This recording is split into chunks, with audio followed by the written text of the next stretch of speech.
The Caribbean Climate Justice Project highly prioritizes youth development and inclusion in climate and energy advocacy and activism. Having empowered over 200 Caribbean youth in such areas as inclusive climate action and renewable energy, they look forward to continuing their youth programs this year. One of our main projects, our programs right now, is Youth Artivism, that's Youth Innovator for Renewable and Inclusive Energy. We have launched several projects around the Caribbean island thus far. We have some more grants coming up. We also have our Climate Tipping Point graphic novel that's coming, and we also have training and animation training that will be following that. We have a few competitions that we're going to be launching regionally. We have some training, and as a few of you may or may not know, Youth IRI is seeking new ambassadors for new youth IRI ambassadors, and we will be launching that program very soon. We'll have a series of workshops and training sessions for our members.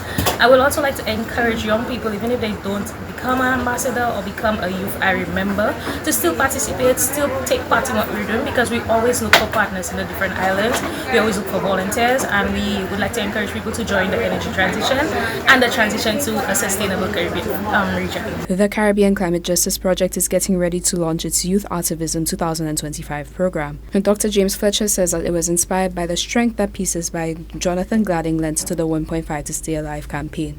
The graphic novel series is the first part really of our Youth Artivism program.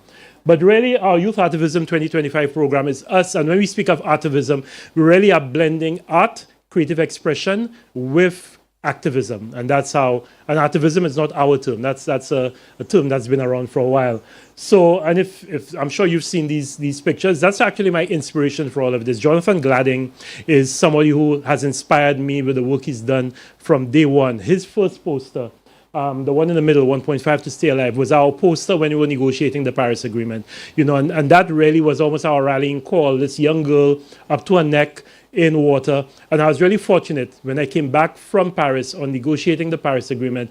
The Sustainable Development people here in St. Lucia had actually arranged a meeting in the VIP hall at UNO International Airport, where I met with Jonathan and this young lady who was the model for this. And it was really a touching moment, you know, to see this again, what we've been negotiating for brought to life in this young person. The program will comprise the Voices of Change podcast, as well as literary, spoken word, photography, and digital art competitions that will culminate in a published anthology.